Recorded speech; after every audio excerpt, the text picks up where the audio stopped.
Welcome to Behavior Grooves. My name is Kurt Nelson.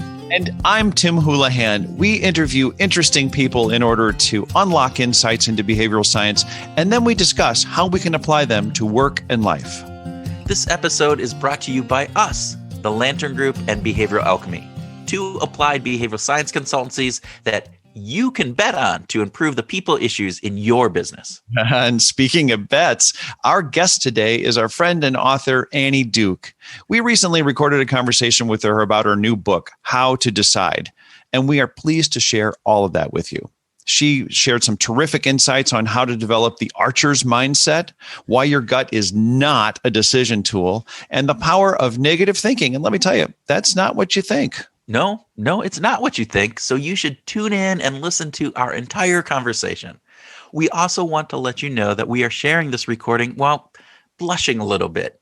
Annie recounts the story of how she asked Tim and me to review an early draft of this book, and we politely let her know that things, they weren't working. We felt that the initial draft just didn't sound like her. Yeah, she took our comments seriously and developed a new frame of thinking about the project. Then she produced what we think is a terrific how-to book on decision making. Of course, there's a link in the show notes to get a copy that is super hot off the presses right now.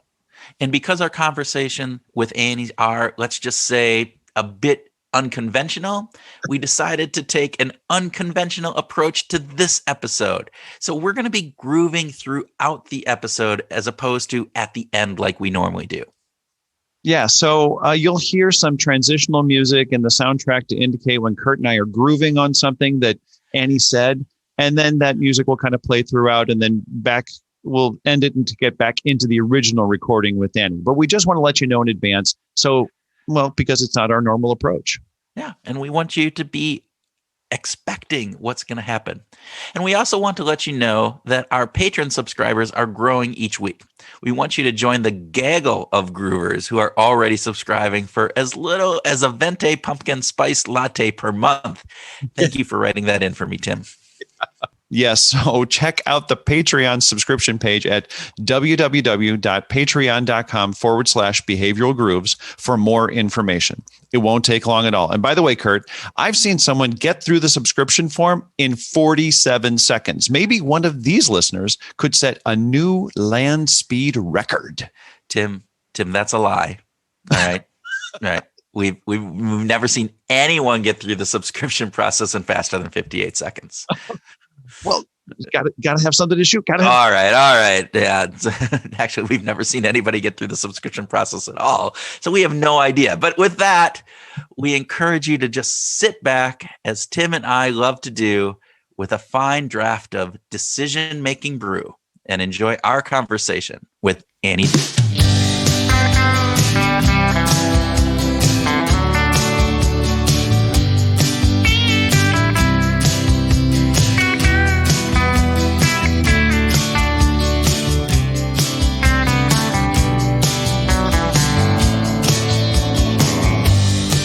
So which would you rather have?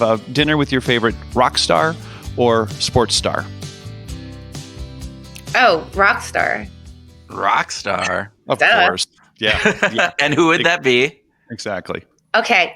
Seriously, because I think it would be so interesting as like a study in human behavior. And it also happens to be like my favorite rock star would be Jack White. Oh, yeah. Right? Yeah. Very cool. Different. He is a definite interesting person. In the couple interviews that I've heard, his thinking process is a little bit different. Yeah. Mm-hmm. That'd be good dinner. There you go. All right. Do you prefer life in a small Western town or a big Eastern city? Big Eastern city. Good. Okay. Move back. Travel. I'm a total East Coaster. Oh my God. I know I lived out west for a long time, but I was like fish out of water. Okay, so what about travel on a fixed itinerary or no itinerary at all? Oh, that's interesting. I wish I could have it in between. See, this is a false choice, a false dichotomy, also known as something that you can, Robert Cialdini would be very pleased with you for creating this totally false choice. So therefore, I do not fall for it.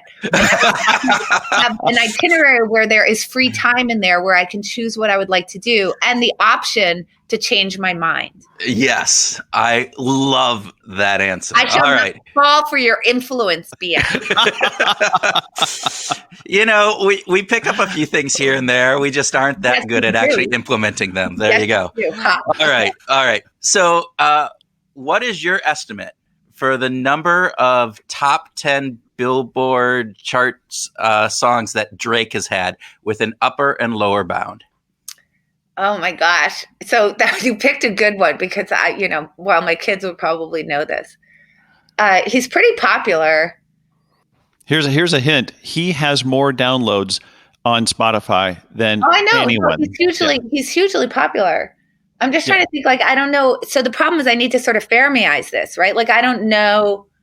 I have to think about how many songs has he produced. He's been doing it for a very long time. So how much output is he putting out a year? Yeah. So, I mean, I don't know. So I'm just going to get to my thinking. Well, you have to think he's Canadian, so that you got to drop down by 10, whatever you get. There you go. I assume he's probably putting out 20 songs a year probably. And I think he's been going for quite a while now, right? Like 10 years. Yeah.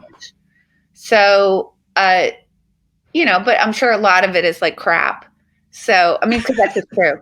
So I'm going to say my upper bound is going to be like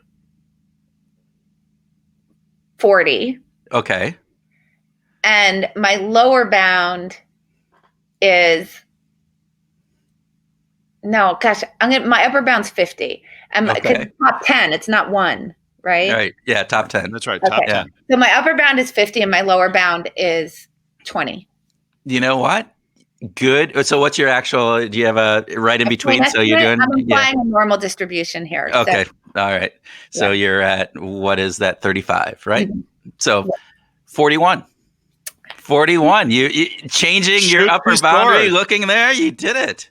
So, and let me just say that's a really important thing for people listening to know, because I said Fermiize. So for people who don't know, you can break down, if there's a problem that seems too big to solve, you can start to break down and think, well, what are the things that would help me? Like, what's the information that I would need to know, and break it down into, like, Kahneman would call them mediating judgments. So, so that's why I was thinking, well, let me think, how long has he been going for? What do I think the estimate of how many songs he has produced a year? So that's a subjective judgment. I'm guessing, I'm making, and when you start to break it down into that, you can generally get closer to the range. So this is actually a really good decision strategy that we just demonstrated by which is why we brought it up. About Drake. Hey guys, so this is the first time we're breaking in, like we said we were going to be doing. We wanted to just point out to you that the way that Annie just answered that question about Drake and looking at the upper and lower limits is really a process of decision making that she talks about in her book. And it's really this mindset of an archer that she's taking in. She's trying to figure this out and really looking and saying, hey, there is no just guessing. It's an educated guess. Well, one of the things that you talk about in the new book, right, is this, that every guess is an educated guess. And you talk about the archer's mindset. And what you were just talking about was taking some of those pieces in there. You knew that Drake, he wasn't just a big shot for 1 year, right? He didn't just come on the scene in 2019 or 18. He's like a million memes. Yeah. And so you understand that. And so you can start bringing that in. So help us understand from a decision-making perspective, what is that archer's mindset, and what are some of the things that you can do in order to help improve some of that thinking? Yeah. So basically one of the things that I see when people are dealing with subjective judgments is that because they suspect that if they give you an answer, it won't be the objectively correct answer. So like if we take the question that you asked me, how many top 10s, has Drake had? Well, I know I can't, if I give you my guess, it's probably not going to be exactly correct. That would be very hard to do. That they end up in the space where they just say, well, I'd just be guessing. Mm-hmm. And then they don't actually, they're unwilling to provide you with an answer. And what I really try to get across to people is that you're aiming for the bullseye, but you want to have the mindset of an archer, which is, let me try to think about like, how can I get on the target? Because if I can do that while I'm aiming at the bullseye, like I get points for hitting the target. And the more that I try to really think about where that bullseye is, the more likely I am to get closer to it. So the idea is you don't just score points for getting the bullseye. You score points for hitting the target at all. And the more that you try to get to the bullseye, the more likely you are to get there. So it's this idea of thinking about the distinction between a guess and an educated guess. And the idea is that there's almost nothing that you could guess about where there isn't an educated, there isn't some sort of educated in what you're guessing about. And the thing is that the more you can define the target area, in other words, the smaller you can make that target area, the better off you're going to be in terms of your ability to make really good decisions about whatever it is that you're trying to decide about. This is the archer's mindset. It's just not ever accepting that something's a guess.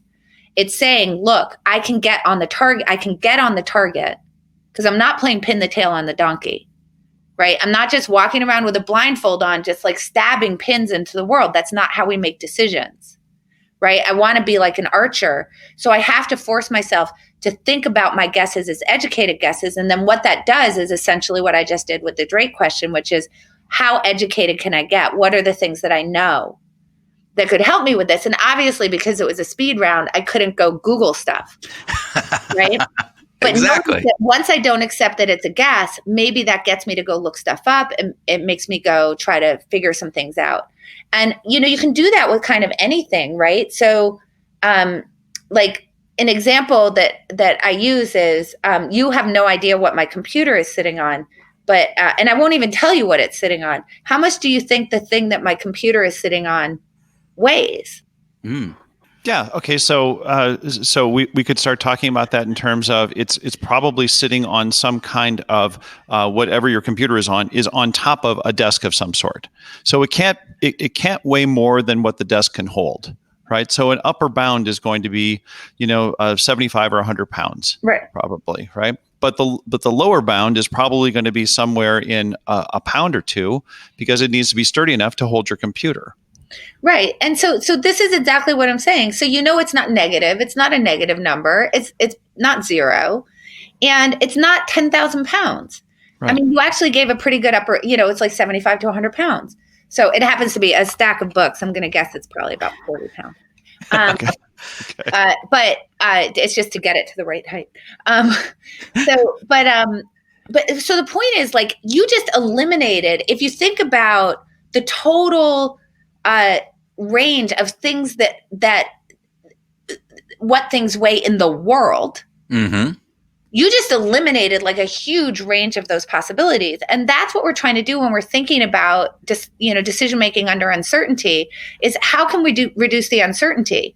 And we know we can never get all the way there, right? Not usually. I mean, not for things that aren't like 2 + 2 = 4, or things where we have perfect information, which is just rare. But we can get a lot closer if we have this archer's mindset. If we stop playing pin the tail on the donkey and just say, I'd just be guessing, let me just stab a kid at the party with the pin, right? And say, no, I actually can aim at something. And I figure out, what is it that I'm aiming at? And how can I make it so that I can get closer to that bullseye? But I'm going to score points for just hitting it at all. Okay, so this archer's mindset model is fantastic, right? This idea of aiming for the bullseye, but being thoughtful enough to just think about how to get onto the target is really, really important for us. And we have this happening in our world all around us, right? Where there's too much focus on the bullseye and not enough focus on what is the target. What are the upper and lower bounds of what we're trying to shoot for, basically? Trying to carve that out. And if we think about this from the perspective of business, how many times do we go into a corporate strategy meeting or in product development where we are so intensely focused in on making sure that we are focused on that bullseye, when a different mindset of coming in and saying, we just need to hit this target. We need to make sure, first off, that we are getting close enough that we're going to hit the target, I think that's a really key piece of this, particularly in these uncertain and crazy times that we don't know what's going to happen next month. And so if you're so focused in on the target and the target moves, you may not even really realize that and notice that. And so you really have to focus in on making sure that you're hitting that target and understanding what those upper lower bounds are, understanding where to aim in general, and understand how to hit those pieces. Kurt, that's a really great image, is to think about what if the target moves. And here you are just aiming for the bullseye, not really thinking about the scope of the target itself. You're just thinking about the bullseye. You can miss it. I think about time when in product development teams where they suffer from letting great become the enemy of good, right? That they're so focused on, I'm not going to release this app or this update to the app until everything is 100% perfect. And that actually can work against us as long as we understand what the upper and lower bounds of acceptable are. Yeah, and good is good, right? We want to hit the target. We want to hit that. It's not like we want to shoot and miss the target altogether. But this idea of making sure that we always have to hit a bullseye, that can hold us back. That can really limit us. And so we thought that was a really important part, and we just wanted to talk about it. Let's go back to the book, because we are here to talk about how to decide, your new book, which we are very excited about because we are very grateful that you've included us in conversations about this for some time. And what we read. I didn't just include you in conversations. You actually helped me save the project. You're really downplaying what happened here. We're much better at self-deprecation than we are at really anything else. Okay, well, I just want to explain to everybody what happened.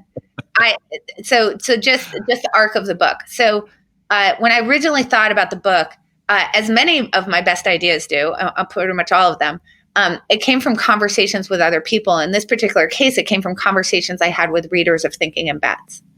So the way I think about Thinking in Bets is it's a book it's more of a why book. It's like a big idea book that's really talking about the influence of uncertainty in your ability to understand why things happen the way they do, right? To understand what it means when you have some sort of outcome, you win a hand, you get the job, you have a happy life, or you get divorced, or you get fired, or, how do we really make sense of that stuff? And how does it really kind of frustrate our decisions that there isn't a one-to-one mapping between decision quality and outcome quality? And I would say that was kind of a why book. And then toward the end, there was a sprinkling of how, but it was mostly making the case that the way to deal with uncertainties is to accept it, to embrace it, to see it, so that we're not hiding from it, and we include that in our decision process. And in particular, I would say it was a little bit, probably more, when we think about the two sources of uncertainty, which would be luck and hidden information. I think it was a more like it was more deeply going into luck, right? What's happening between you make a decision and then you can't control what the outcome is, right? So I had lots of conversations with readers, and they said, really like that book, thank God. But how? I mean, that was a big, like, how? Okay, so I get it. I'm an uncertainty fan now. Like, I'm into it. But how do I actually translate into that into a really good decision process? So I thought, oh, that's interesting. Like, I should do something that's a little bit more of a how book. So what I originally pitched to the publisher was, I'm going to do the Thinking in Bets workbook. Mm-hmm. You guys know. And this was going to be like the easiest thing on the planet to write. Right. It's literally going to be like, hey, look at page 31. And here's an exercise you can do that would help you. So I sold that. I sold it as that. That's actually what I sold to the publisher. And the publisher came back to me, and my editor actually is wonderful, Nikki Papadopoulos. And while I was cursing her along the way, this was a brilliant idea on her part. I don't want to take ownership of it. And she said, hey, it seems to me that we wouldn't want to limit the audience to just people who read Thinking in Bets. What do you think about doing a more how to decide kind of book, the title, that would reach everybody? It would really walk people through what does a good decision process look like, independent of Thinking in Bets. So I immediately was like really jazzed by that idea, because I thought, oh, this is really great, because now I can think about someone who's like 25 or 30, like super smart, wants to become a better decision maker, but just hasn't been exposed to the space. And, like all of us, never was taught in school, taught a lot of trigonometry, but nobody was teaching them this is how you actually go about making a great decision, because sadly, it's not something that we teach in schools. That's why I have that nonprofit, the Alliance for Decision Education. So the thing was that when I enthusiastically embraced that idea from Nikki, I didn't quite realize that, this was going to present a really big problem. And the really big problem it was going to present to me was I had to both create a book that wasn't going to be a retread and boring for people who had read Thinking in Bets, but also was going to have to be understandable for people who hadn't. Now, that's a really narrow alley, it turns out, that I had to kind of squeeze down. And as you guys know, when I produced the first chapter or two, it was a disaster. It didn't, as you guys said, where are you? I think that's what you said. Where are you? This doesn't sound like you. And the reason that it didn't sound like me was that I just wrote this very regimented thing, just trying to sort of get through this alley. And through your help and also my editor talking to me, I think that I talked to you right after I got the note from my editor, oh my God, this is crap. It was like the worst feedback I've ever gotten on anything. And then I talked to you guys, and you guys were a little more gentle. But, both approaches are good. Where you just said, find you, where's your voice? I don't hear you in this. And I went back to the drawing board, and I think it was about 2 weeks later, maybe 2 weeks or a month later, I sent you a new draft. Yeah. And you guys were very kind to say, I found you again. There you are. Well, but you found yourself. You did find your voice in here. And that is one of the things I think that shines through in this book.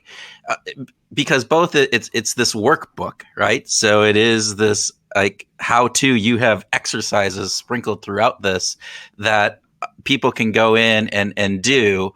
And yet you still find a way to convey this information in a way that is accessible for people, that makes sense. That I've read much of this already because you've sent me us drafts of this, and I'm reading through it again, and I'm like going, this is good. I need to make note of this, and I kept making. I have pages and pages of orange sticky notes throughout the book because all these insights that I've gotten from it. So. Well, that's really nice. And I just want to, let me just say, I'm kind of loath to call it a workbook, because I think that the solution that I found was to stop thinking of it as a workbook. And that's a really good point, because it really isn't. It's a book with exercises in it. Yeah, because that was the way that I found my way out of the whole problem. Was this isn't a workbook. This is a book that's really exploring these ideas. And what it did for me was it freed me up to cover completely brand new ground. So this book, while it opens in the same place as Thinking in Bets, because I have to kind of talk about how are you dealing with experience, it pivots out of there pretty quickly into a lot of new ground. And what ended up happening, which was super fun, was that it ended up being, I feel like, much more of an exploration of the problem of imperfect information. So I feel like Thinking in Bets, it was much more about luck.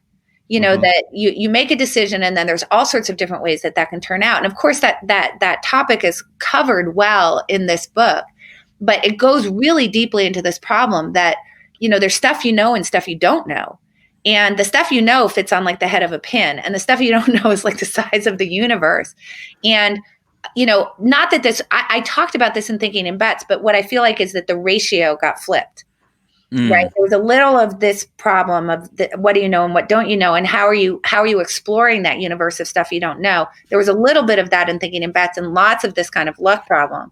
And in this book, there's a little bit of the luck problem and lots of this informational problem. How are we getting better? Because it's the only way we can do it, of exploring that universe of stuff that we don't know, because we have to get better at that, because otherwise we can't deal with the belief problem, because the two problems we have with our beliefs is some stuff that we believe is inaccurate. Well, you can only figure that out by going into that universe of stuff that you don't know. And also there's just a lot of stuff we don't know, which exists over in that universe of stuff that we don't know. And so I'm just trying to give people tools for how do you start interacting with that universe in a way that is less biased, that causes you to think about it more objectively and incorporate it more into the models of stuff, the models that you have of the world. And that's really where we started, right? With this archer's mindset and the target. Mm-hmm. When I say, don't say I'd just be guessing. It's an educated guess, and it's your job to get as much educated into that guess as possible. That's the argument that I'm making. You have to go be thinking about what all this stuff that you don't know and start to try to get that into the stuff that you do know. You have to start transforming it. And I feel like that's kind of what this book is about. So the nice thing is through your wonderful guidance and help from my editor and whatnot, I kind of found my way into, well, you know what? There's this whole other place that I can go, which is in a lot of ways makes sense for what I was trying to do. Because when you think of the how, you have no control over luck. Now, you have control over the decisions you make in the sense that I could choose an option where bad luck is going to intervene less of the time, right? That I can do that, but if it's going to happen 10% of the time, it's going to happen 10% of the time. What am I gonna do? The thing that you do have control over when you're thinking about your decision process is this hidden information problem, is the imperfection of what we know. And so naturally, because this was a more how book, I think it sent me into that direction more naturally. And, 90% of the stuff in this book, I think is relatively new. Yeah. Compared to thinking in bets. And so I'm now excited about something that I was in quite a bit of despair about initially. All right, everybody. This is really an important point, right? What we don't know is so much larger than what we do know. Yeah, absolutely right. If we're not giving some serious consideration to in our decision making, especially at work, right? I'm kind of going back to the strategic planning teams. It's everybody's sitting around the table and they're saying we're doing this, and then we're going to do this, and how much of that conversation revolves around, well, what if this happens? Or are we taking into consideration some factors that we're not aware of, some competitive things that competitors might be working on? Yeah. If we're not having those discussions, we're kind of missing the boat. Right. We need to take an epistemic humility perspective here, right? Steve Wendell talked about that when we talked with him. This idea of, assuming a lot of what we know is wrong. Or it's just we're in the dark in so much that the light that we're shining is just a pen light in this vast world of darkness. Right. And we can only shine on so much, and there's so much that's still blind to us. And so understanding that can help us in anticipating or particularly putting plans in place that will maybe account for that, so that when something pops out of the dark into our little halo of light, we're not as freaked out by it as we might have been otherwise. Yeah, and we can't consider everything. So using some upper and lower boundaries can help us build some more likely scenarios.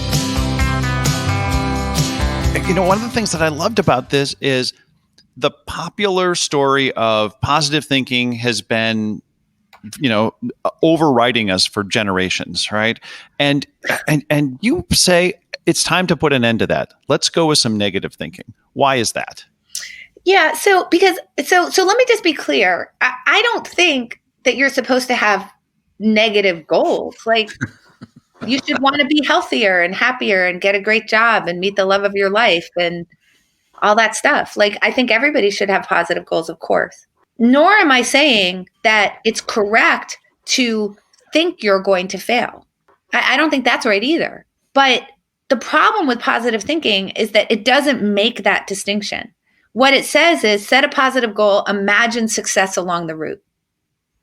So you have to visualize success. And the kind of, I would say the wackiest instantiation of that particular literature is The Secret. Was an Oprah Book Club recommendation somehow. It basically says your thoughts have a magnetic quality to them. Yes. And so if you think about traffic, you'll end up in traffic because your thoughts are magnetic. And so they'll attract the things that you think about to them. This is super wacky. And then also they actually go backwards and say, if you're in traffic, it means that you must have been thinking about it. Right. So, it becomes very, it's the anti-scientific hypothesis because it's unproven, you can't disprove it. But the thing is that while that's kind of wacky, by the way, you always know you should watch out for a book when there are no actual scientists in it. The people quoted in there have titles like visionary and metaphysicist, which just means not a physicist. Instead of MET, it should be NOTA. Not a physicist. But anyway, but the thing is, like, I know that seems really wacky, but if you actually think about it in the context of that literature, it's not that wacky. They go the extra mile and actually say how your negative or positive thoughts might cause success or failure. But the idea that there's a causal relationship between the two is actually non-controversial in that literature. Think about success will come. Think about failure, because the obverse is implied. Think about failure will happen. So what I'm saying is that's completely absurd, because the only way to succeed is to imagine how you might fail along the route. Now, notice that's different than thinking you will fail.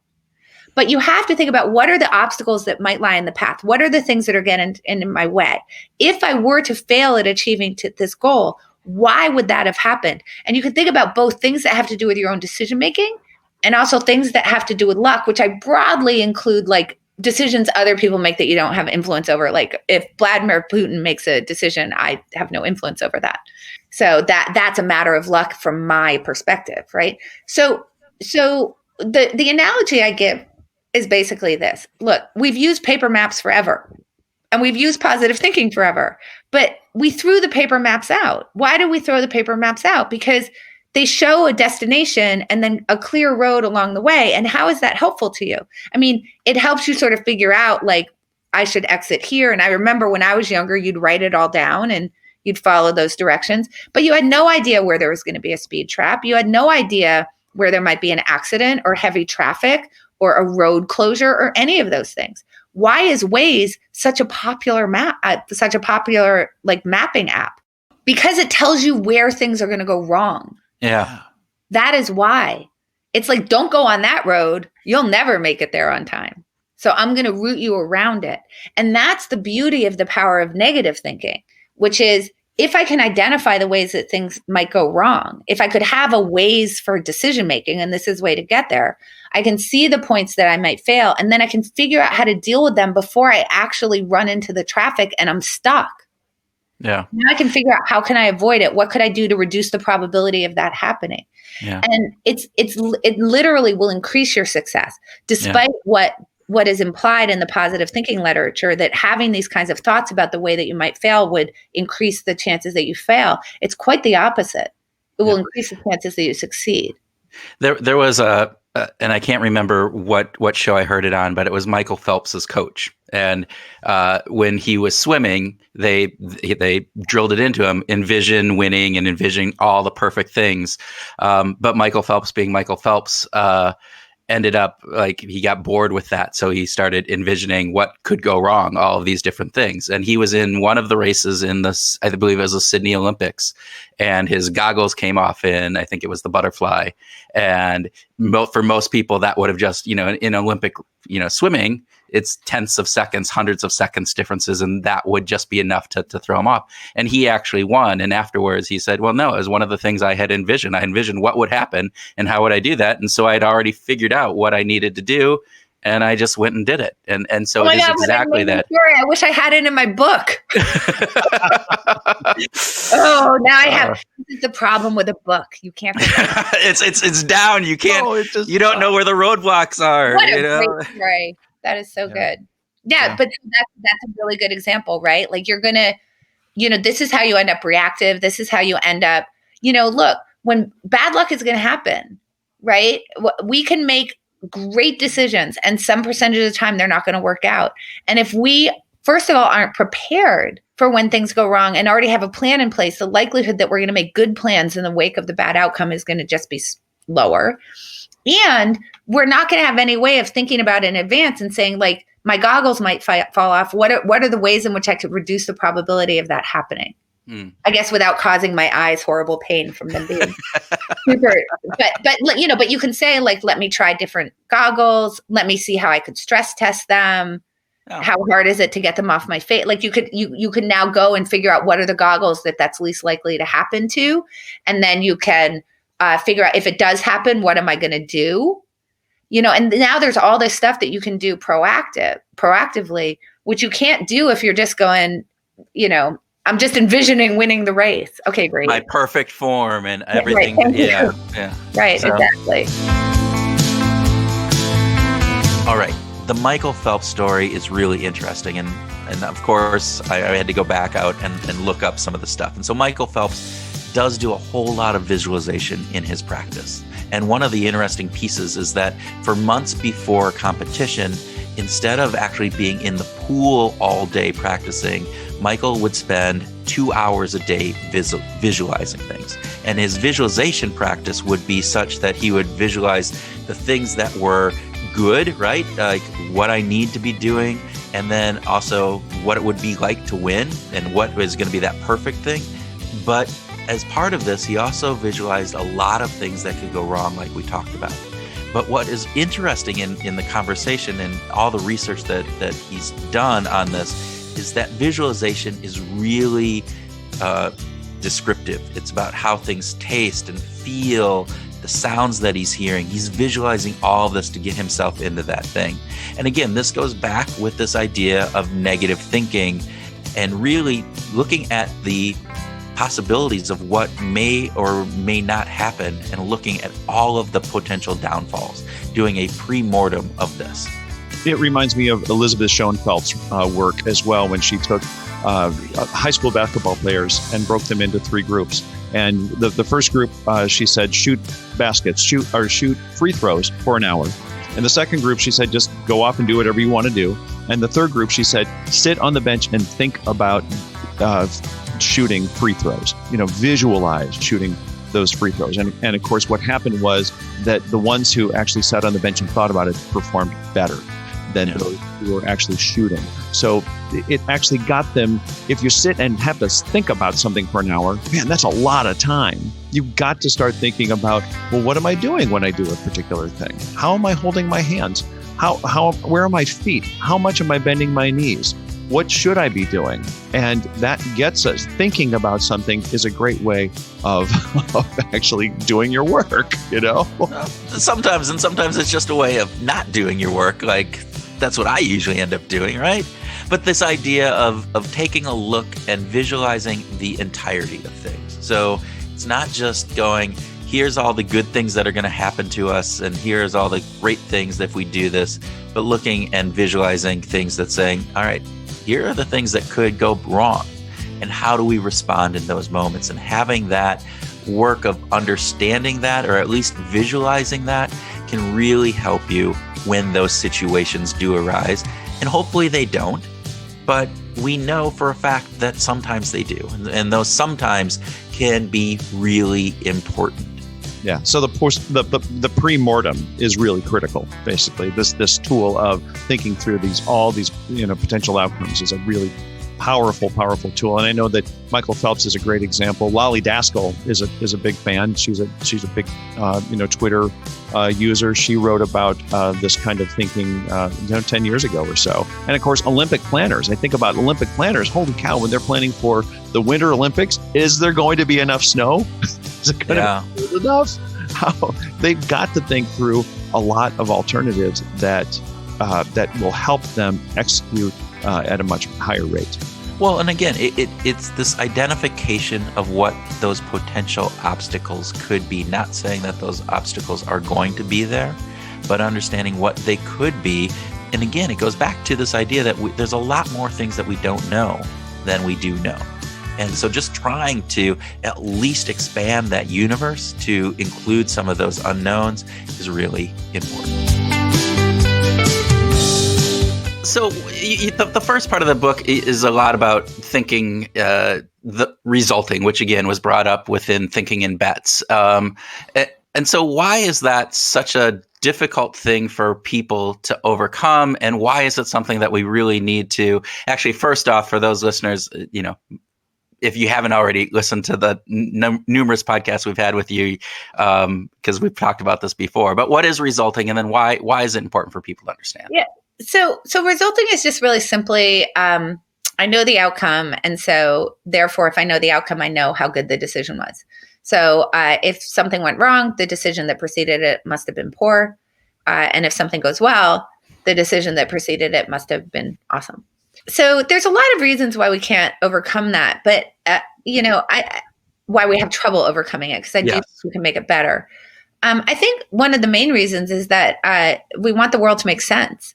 And while when we're sort of thinking about the future, it's a little bit easier for us to imagine all the different ways that things could turn out, as you're sort of imagining, well, if I go to this job, maybe it will work out, or maybe it will be so-so, or maybe it won't work out, or maybe I'll get fired, or maybe I'll quit, or maybe I'll get promoted. And we can sort of hold that the idea that the future is sort of indeterminate when we're making the decision.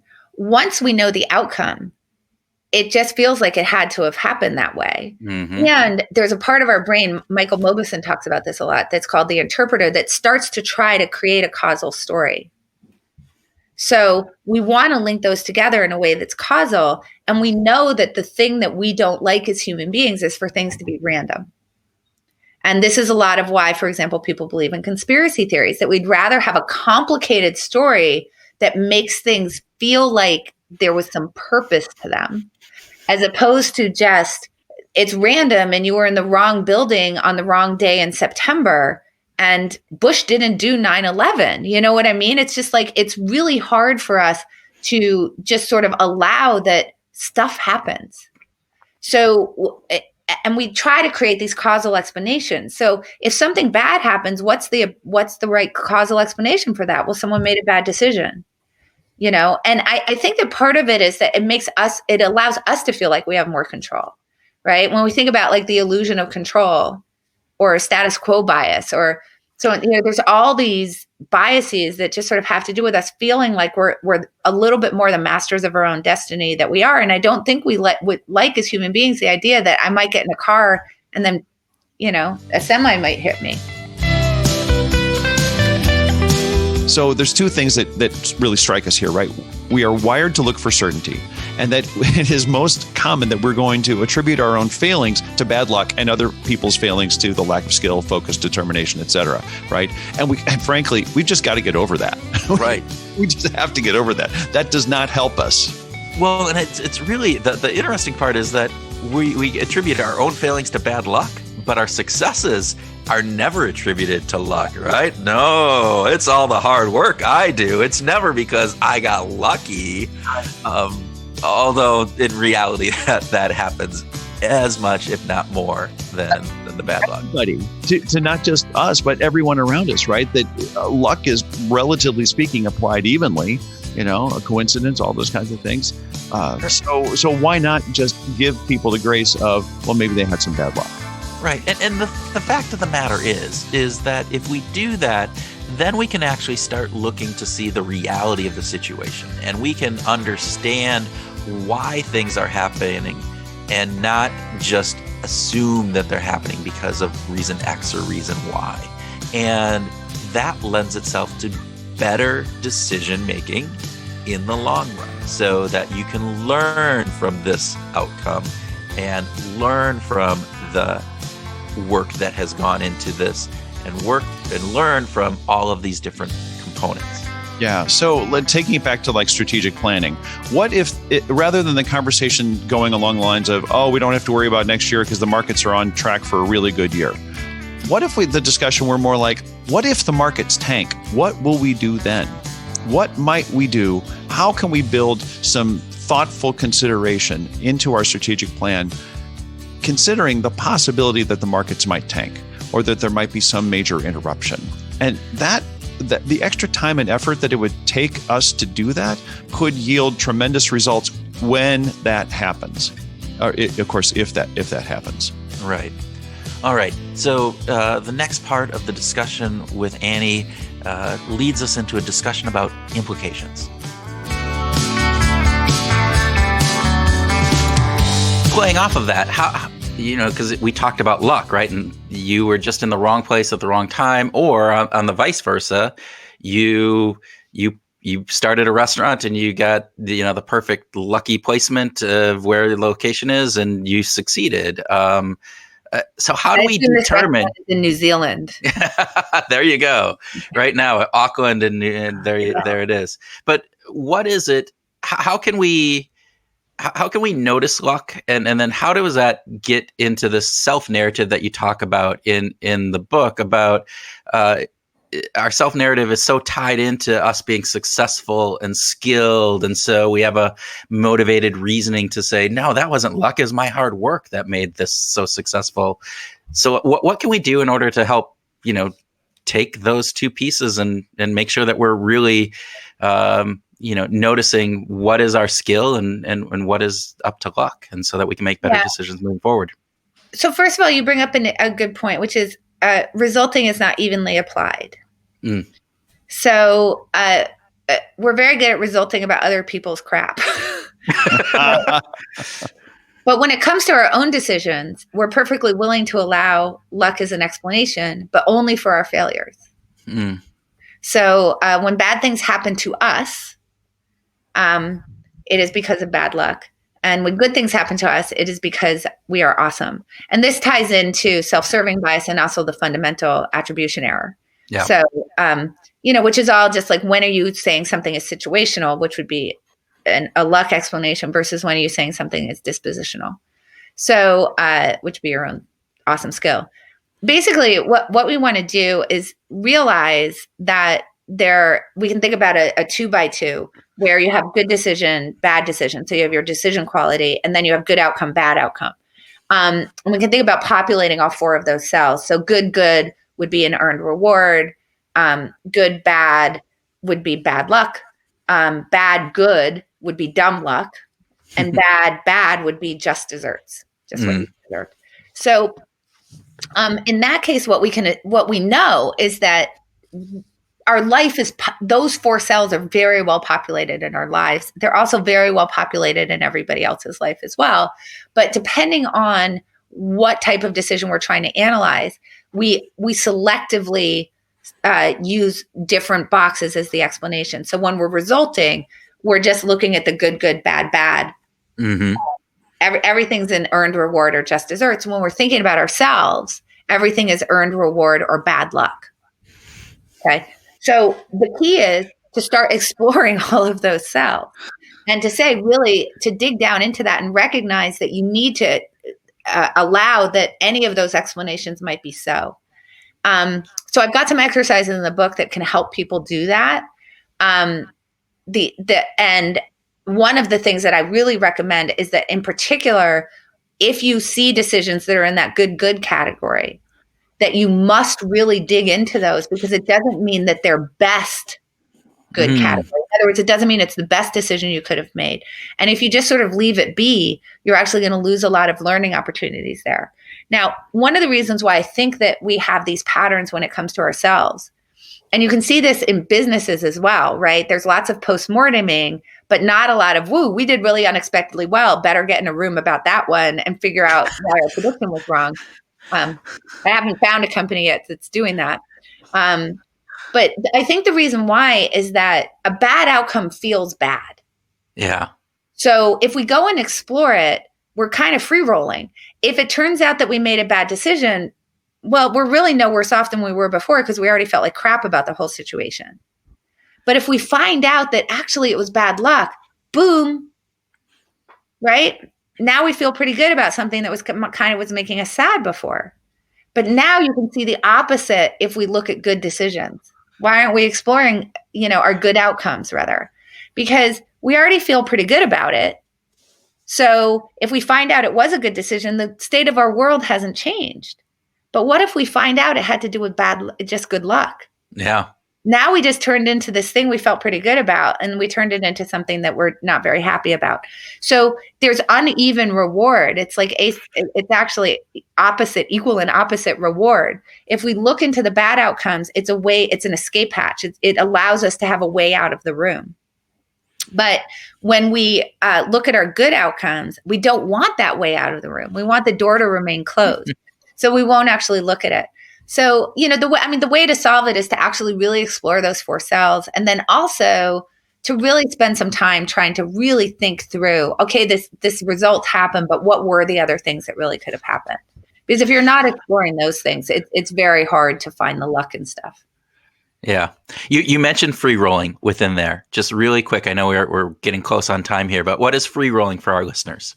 One of my favorite topics, I wrote a paper on it with Cass Sunstein. I love that idea. Exactly. Tim and I have actually been using free rolling, just the concept, since we've talked about this with you before, but explain it for our listeners. So basically, you can think about free rolling as if you make a decision and the worst thing happens, if you're no worse off than you were before you made the decision, it would be considered a free roll. So there's actually a really good example of a free roll around right now, and it's a mask. Why are masks free rolls? Well, because we know what the harm is that comes from wearing a mask, and it's like none. I mean, bad breath and you're slightly hot.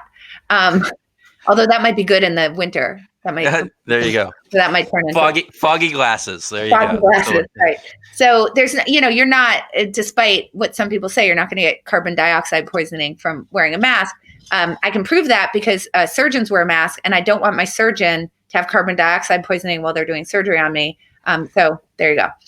But we know that not a lot, there's really kind of nothing bad. It's like let's say that you wore the mask and it turned out it didn't work at all. You're not really worse off than you were before. But if it turns out it does work well, then you're way better off than you were before. So basically, it's a decision that has all this upside potential and really no downside potential. So you're looking for an asymmetry between the downside potential and upside potential.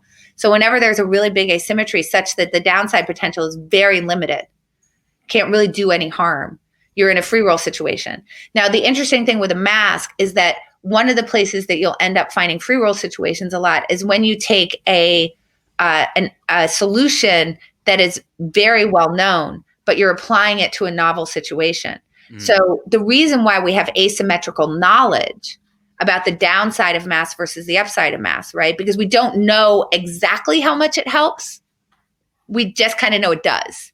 But we're learning more, but we don't know exactly how much it prevents spread. We just know it does prevent spread. But we know a lot about the downside is because doctors have been using masks forever. Mm-hmm. So this happens when you take something and you have a novel application of it.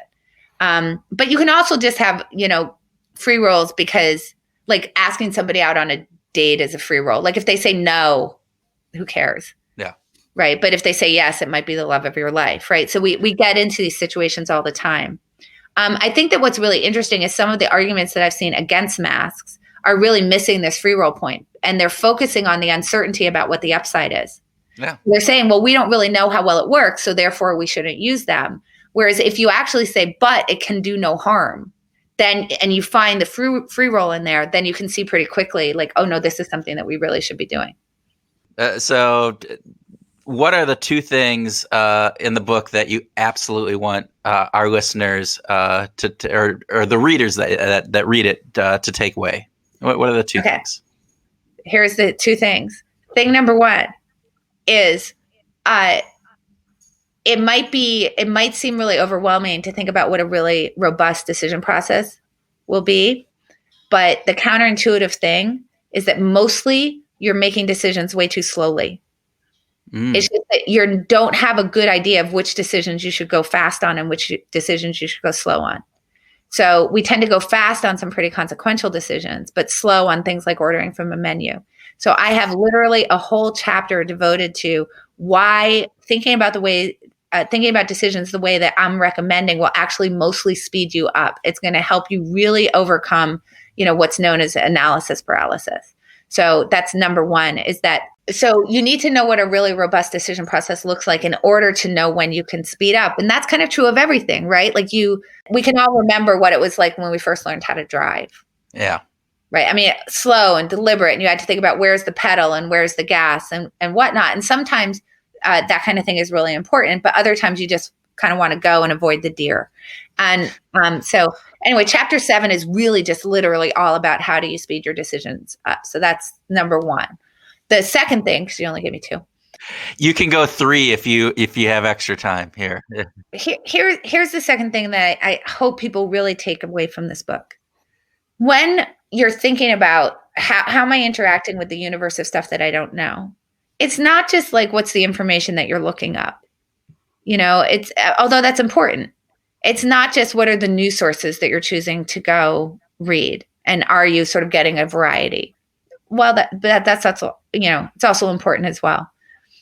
But the thing that I really want people to understand is that how you actually interact with the world, how you interact with other people, actually really has a big effect on how much you're actually colliding with different perspectives. So, one of the things that's really important to understand is that two people can look at the exact same information. Like literally, they can agree on the facts and they can come to very different conclusions about those facts. And that's because people have different models of the world. I mean, that's the whole point. I mean, when we think about financial markets, it's really competing models, right? So it's really helpful to you when you're thinking about how to better define that target that you're trying to hit, to get the perspectives of other people, because they tend to discipline a lot of the biases that we have. Daniel Kahneman talks about inside-outside view. I actually have a whole chapter on inside-outside view, that the inside view is like our own perspectives, our own models, and it's sort of driving the way we're thinking about the world. And that's where things like confirmation bias live. Mm-hmm. So we want to collide with the outside view, part of which is how do other people view the world? How do other people would they view the situation that I'm in? So we naturally realize, I think intuitively we know, okay, we'd like to go get feedback from other people and that will be helpful. But the problem is the way we ask for the feedback gives us the illusion that we've gotten a really good opinion from them, while not actually having gotten a really good opinion from them, because we always are leading the witness. Mm. So here's the big takeaway. This is the big number 2 for me. If you want to know what somebody thinks, don't tell them what you think first. I cannot emphasize that enough.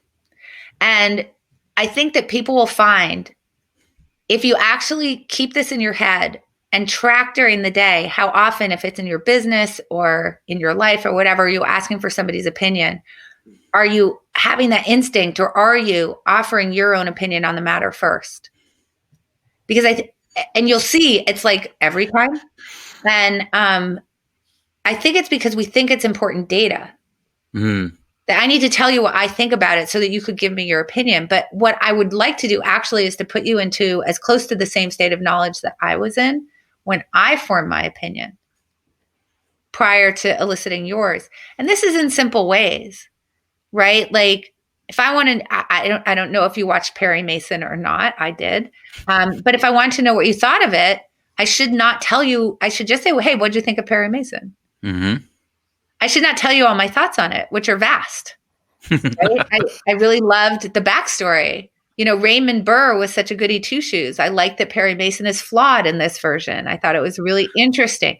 I think the ending was quite interesting, which I won't spoil for people. When you really see like this is a complicated character who has a very complicated moral compass, and everybody does in the show. I think that's great. But if I told you all of that stuff before I asked for your opinion, I hardly think that I would get your true opinion, because I'm going to influence you. Yeah, and I think that even comes out, and correct me if I'm wrong, in kind of indirect ways. So the way, for instance, I have 3 brand logos that we're looking at, and I have my favorite, but I want my team's opinion on it, and I know that's coming up. Here are the logos. I really love this one. What do you guys think? Well, or I'm describing them. Here we have this logo, it's this. Here we have this logo, it's this. Here we have this logo, and look and see how it draws out this. And you exactly not even intentionally like saying I like this one better, but even in the ink, the way your voice sounds, the words that you use to describe it, the emotions that people can feel, because we're always looking to understand what other people are thinking. And and when we're looking to understand what other people are thinking, generally what we're looking is to have our own beliefs certified. Mm-hmm. That's the thing that we have to remember. That's the inside view problem. What you point out is exactly right. Like we can be thinking that we're not offering our opinion, but the way we ask the question is offering our opinion. I have an example in there that's from my own life. My child was in a fight with one of his friends. And he came to me and he said, don't you think that Kevin is a jerk? Kevin is not his real name. He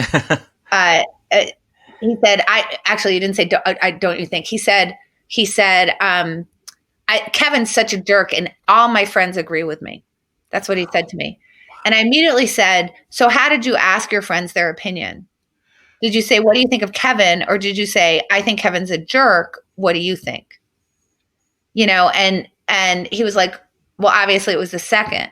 But he thought he thought he was asking for their opinion. He didn't realize that the frame that he was offering, and there's all sorts of different ways that we can frame it. The classic would be if we're trying to get someone's opinion about the efficacy of a medicine, and it's got 800 people who take it will live and 200 will die. If we want a negative opinion, we'll say, well, I have this medicine, 200 people out of 1,000 will die. Mm-hmm. If they take it. If I really like the medicine, I might say, I have this medicine, 800 people out of 1,000 will live. So there's all sorts of ways in which we can sort of get our opinion across without even knowing that we're doing it. So the only way to protect against that is send the 3 logos out to everybody on the team independently, not in a room, and say, what do you think? Yeah. Period. That's it. Because, by the way, that's what you did. That's how you formed your opinion. You saw the 3 options and you formed an opinion about it. So you have to give everybody else the opportunity to do that as well. And you're going to be a better decision maker for it because you're going to hear unexpected things. Yeah. You're going to hear different perspectives. You're going to, people are going to point out, there have been disasters, for example, where someone didn't just happen to see that a logo, looked like a swastika, or something, or like a private part or something like that, right? Where they couldn't quite see the resemblance. And then someone else says, if you look at that, kind of looks like a swastika. I think people might look at that and think it looks like a swastika, and then you can't unsee it. And you're like, oh my gosh, thank God somebody pointed that out to me, because now I'm not putting that logo that looks like a swastika out. So why is your gut such a bad decision-making tool? It is not a tool. No, I'm serious, because it's exactly. Yeah. Yeah. So let's think about what a tool is, right? And I actually, in the introduction, I just say, here's the definition of a tool. So it's an instrument that you can use to accomplish a task where it can do that reliably. So if I use it to accomplish a task, it's going to come to the same answer each time, right? And every time I get that screw in the wall, it's going to, when I take out a screwdriver, the appropriate one, I can screw it into the wall, and I can do that reliably. I can explain it, and I can give it to somebody else and explain it to them such that they could use it the same way. Love that. Yes. So this is what a tool is. So we know your gut isn't that thing, because I can't. We know, this is a lot. Kahneman talks about this, right? That when you're making these kinds of gut decisions, we know that if I get you in the morning or at the night or, in a different mood or whatever, your gut's going to tell you something different. So the gut isn't reliable. It's very noisy. It tells you all sorts of different things. So I'm not going to be able to reliably use it for the same person. Per purpose, I can't explain it. By definition, when you ask me, why did you make that decision? I say, oh, my gut told me so. Well, that's not an explanation. We can't deconstruct that. We can't sort of figure out whether that was a good judgment or not. And this would be gross. I can't give you my gut to use. That is gross. Would you stop bringing up gross things? I know. Let me give you my gut. So I can't, the problem, and this is particularly true, if you're working on teams, and the whole point is to make the team stronger, one would hope. If I, in a leadership position or as the subject matter expert or whatever, someone who's coming to you for my opinion, say, well, my gut tells me this. I have not helped you to make a similar decision. So the interesting thing is, it's not that your gut doesn't ever get you to a high quality decision. If high quality is a decision that's going to give you good, positive, expected value, right? Of course it can get you there. But if your goal is a high quality decision, is one that has a process that you can examine, look at like an object, and that I can then teach you to implement as well, which is certainly what we would like on teams, a gut is a complete failure. It never gets you to a high quality decision in that case, right? Not if we use that definition. Even if my gut is getting me to great places, sort of what on the surface looks like great places, I can't help you get to those same great places. Okay, so this got a bit convoluted, but we want to just summarize what the 3 key points that Annie was talking about are. Okay, so the first thing is a robust decision process can help you live a more successful life. That's really critical. Very critical. So the second thing is understand that there's a lot more that we don't know than we do know. Right? Let's just make sure that we remember that. And then the third thing is, if you want to know what someone thinks, don't tell them what you think first. All right. And another big takeaway, I think, for you and me on this, Tim, is that, look, your gut is not a tool. All right? Don't think about your gut decision-making as a tool. It's there. There's an emotional response, but it is not a tool. A tool has to be consistently, right? Be able to be used consistently, and your gut is way off on multiple different things. Not saying that it's not important, just don't think of it as a really good decision-making tool.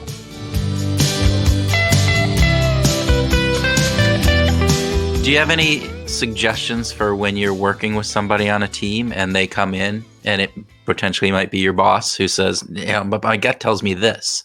How do you overcome that? How do you, are there tools that you can bring or methods to address somebody who comes in with, well, my gut, I know this is true because my gut tells me? So there's a few things that you can do, all of which are really good to wrap into your own decision process. So one is kind of what we did with the Drake example at the beginning, which is try to start to think about what would have to be true of the world in order for his gut to be, or her gut to get them there. And then be curious about those. So I'm curious, it seems to me that for that to be true, these other things would have to be true. So I'd love to explore that and understand how you came to the idea that Drake could have released 200 songs in his career, right? And now I have to actually, and you're just being curious. So the key is not to attack them and say, well, that's ridiculous, I'm not going to accept your gut. As a leader, you could do that to someone who you work with and say, gut isn't a reasonable explanation. Like, let's try to walk through it. But obviously it's a little bit harder to do that in reverse to leadership, but you can be curious. Basically, you can say, I don't understand. Can you explain it to me? And to not argue and say, but you haven't thought about it this way, or this isn't whatever, but to just keep saying, I don't understand. Right? So, and one of the things, as you're saying, I don't understand, is to think about those other things that must be true. Right? So, for example, if someone just says, my gut is that Google is going to go, is going to be a better stock to buy than Amazon, think about what needs to be true of Google. Right? So versus Amazon. So you have to say, so I just want to understand, does that mean, like, do you think that Amazon is going to go down? Do you think it's going to go up, but just not as much up as Google? Can you help me to understand why you think that Google is going to go up more than Amazon? Mm-hmm. Is there something that I need to know about, like price to book, or, revenues, or other markets that I might be going into? Like, I just want to understand how you, and if you just go from that standpoint of, I just would like to understand, I would like you to convey the knowledge to me, and I'm not trying to convince you of anything, I just want to understand. Generally, then they have to start to sort of examine that and break it down in a way that's going to get you the component parts. Yeah. And what's wonderful about that is sometimes they're going to be like, whoops, I don't actually. Drake couldn't have 200 top 10, songs. That's the thing. Like, if they're like, I think it had 200 top 10 hits, you can be like, well, so I just want to understand, like, so I want to understand, like, because I think I don't know much about Drake. You can say that, right? Yeah. How many songs has he produced in his career? Yeah. Right. And if they say 150, you're like, wait. So how many does he do a year? All right. How many years has he been out? So again, unpacking some of the things that you're just talking about. You're like, I'm just trying to understand here. So would it be helpful? And again, this is conjecture. I think the context and how the relationship goes. But to that point of the Drake thing, can you bring in an element of saying, well, the Beatles only had 30 of these. And so you're saying Drake has, or is that more accusatory? You don't. So the key. So look, if you have a great process, I would have already discovered that you and Tim have a disagreement about this, because I would have shown you the advertising logos prior to us getting in a room, and I would have found out that Tim thinks that number 2 is amazing, and you think that number 3 is amazing. Yeah. Okay. So if we had done that work, which would be better, then I can ask Tim to just convey why he believes what he does, and then you would convey why you believe what you do. So there wouldn't have to be anything that sounds accusatory, because I would say to you, well, Tim, why do you think that Drake has 200? And we would, let him say his piece, and then you would get to say, well, here's how I sort of came to my idea why I think he has fewer than that. I know that the Beatles have this many, and I was doing it against that, because you get to offer your rationale. And now it's not an argument between the two of you. It's just both of you conveying your rationale for what you believe. Okay. Yeah, it really focuses on the data. Yeah. Yeah. So it's, and by the way, if you're a good facilitator of those conversations, if it does start to get into that sort of interrupting, but you didn't think about it this way, stuff that conversations can go, the facilitator should be stopping that and saying, well, no, this is just to give Tim his chance. Just let him explain. Kurt, you're going to have your chance in a second to give your reasoning for what you believe. But I know Tim's an idiot, so why would I want to listen to him? So there you go. But sometimes that idiot. No, because subject matter experts need this more than anybody, because subject matter experts get really deeply entrenched in their models of the world, and they're more likely, as we know from Phil Tetlock, to start pulling information down into their subject matter expertise trench. Yeah. So it's really good when someone who's quote unquote an idiot is like, I don't get it. I mean, I talk in the book about get the sort of, but why, right? Mm-hmm. Like the example is like, my kid says to me, why is the sky blue? And like, I'm fancy because I was in a PhD program where part of what you were studying was perception. And I go, I give the child version of light refraction. Yeah. And I'm like, oh yeah, we'll do that. Anyway, so it's, the sky's not blue. It's all the colors of the rainbow, but the air only lets us see the blue stuff. And then my child goes, but why? And I'm like, right. And I got to go look it up. So it's helpful, even if you are the expert in the room, because I'm certainly more of an expert on it than a 5-year-old, to actually get sort of pushed on that by the person who's an idiot. Because quote unquote, I'm saying, because they're not. But it helps you to actually find your way to what you know and what you know. But in the situation that you're talking about, so you haven't done this pre-work, you don't have a facilitator, you don't have the conversation going, and they say some number that's like so far and above what the Beatles had. You just have to make sure that you're coming from a curious stance. So I'm curious because I want to understand. You can even say, I just want to understand if there's something different about the way those lists work. Just say like, 'cause I know that the Beatles had 52.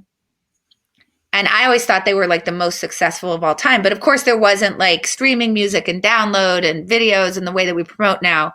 So I just want to understand, like, in relation to that, like how we come to this number with Drake. So notice that I'm not going, you're wrong.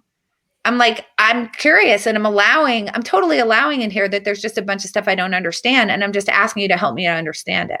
Well, that's how we don't usually do that. All right, Tim needs to run. Annie, as always, great talking to you. All right, bye. All right, take care. Bye bye. Be well. Okay, so again, just always very thankful for Annie to share her wisdom with us. Tim, I mean, we grooved on a lot of this throughout. I don't know what more there is to say, just that. Wow. I mean, this book is actually, I think, one of the more important books that we've read in the past couple of years, because it really is this plan, this action-oriented book to give people the tools and skills necessary to improve decision-making, to improve how they make decisions. Yeah, I think one of the most wonderful and influential books that I read in the, I guess it was early mid-2000s, was Jonah Lehrer's How We Decide. Mm-hmm. And the neuroscience and the behavioral science of decision making. And a lot of books in our space in the behavioral science world are about that education and training around how this happens. But how it actually takes place. But this book is what you can do with it. This is the application book that is really, really groundbreaking as far as I'm concerned. Yeah, and I think it's really important. I think it's really important for people in general with their lives. I think it's really important for businesses, because if we think about how businesses succeed, they succeed because of the decisions that they make. And one of the grounding points that she has in thinking in bets and in how to decide is we often get caught up in this idea of being right. And so our mind plays a whole bunch of tricks on us to make sure that our concept of self is maintained, that we are right. And what Annie highlights, and I love this about her, is I'd rather be wrong and know the truth than be right and living in this lie. And this book, How to Decide, is a toolkit to help you get to that truth and to make those decisions based upon the reality of the world as it is, not the reality or this fantasy of a world of what we want it to be. And that, I think, is what makes this fantastic. Yeah, not bad for an English lit major. Hey, she's a pretty bright bulb on that Christmas tree. Groovers, this wraps up this episode of Behavioral Grooves, and we hope you've enjoyed our conversation with Annie. And if you did, please don't hesitate to give us a quick 5-star rating, maybe a brief review. It really goes a long way in helping people find the episode. So have a great week and go out and find your groove.